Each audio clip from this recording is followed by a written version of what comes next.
Sinisisi ni Vito si Jasmine Flores sa pagkabaril niya sa kanyang anak na si Iris, kaya sumagot itong si Jasmine kung paano niya naging kasalanan na si Vito mismo ang nakabaril sa sariling anak. At dapat pa nga, ayon kay Jasmine, na si Vito ang dapat niyang sisisihin sa pagpatay nito kay Rosita Flores, ang nanay ni Jasmine, at dapat si Vito rin ang sisisihin ni Jasmine sa pagpatong ng 15 million sa kanyang ulo na tinugis itong si Jasmine ng tauhan ni Vito at ng mga kapulisan na parang hayop. Pero mas hayop si Vito sa ad ni Jasmine, at ang pagkabaril ni Vito sa sariling anak ay karma niya umano. Hindi naman matanggap ni Vito ang sinabi ni Jasmine at balak barilin itong si Camila ganti sa karma na sinasabi ni Jasmine. Kahit pagod, sugatan ay biglang napatayo si Jasmine at tumakbo sa kinaroroonan ng kanyang anak para iligtas. Tinamaan sa likod si Jasmine na tumago sa dibdib at bumagsak na walang malay. Balak isunod ni Vito si Camila pero biglang nagsalita si Iris na tinatawag ang ama.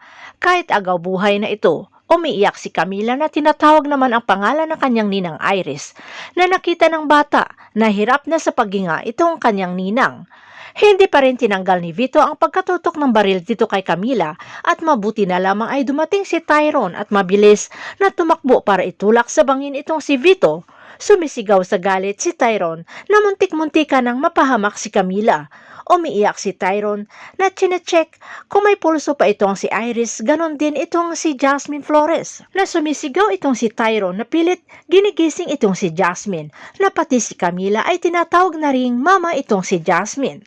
Samantala, naging emosyonal naman lahat sa pagpaalam ni Mira na aalis na siya papuntang US kasama ang ama, habang si Agent Pascual naman ay emosyonal rin na nagre-report sa walang malay na si Sandro na mission accomplished na, at sa di inaasahan ay nagkamalay na rin itong si Sandro.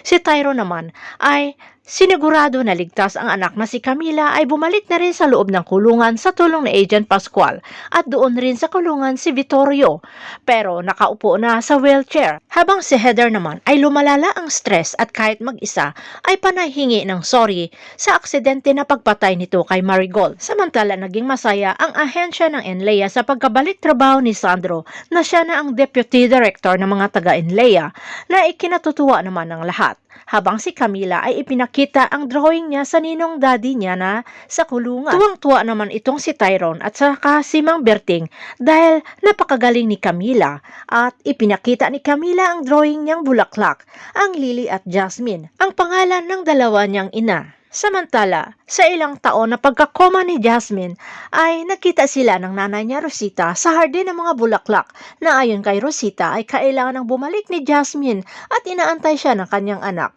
Humingi ng sorry si Jasmine sa ina sa pagsuway nito sa kanyang mga bilin. Pero ayon kay Rosita, walang kasalanan ang kanyang anak kundi nagmahal lamang.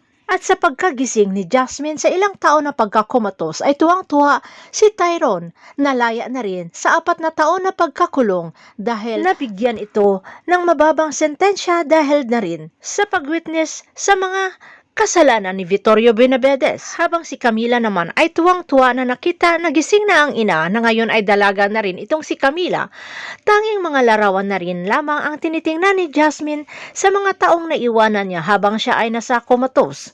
Tuwang-tuwa si Tyrone habang kinakwento lahat kay Jasmine, ang paglaya rin ni Pitonia at Patrick at ang pagka-promote ni Sandro, na si Mira na rin ay naging close rin sa kanyang daddy, at si Mang Berting naman ay nakapag-asawa na rin.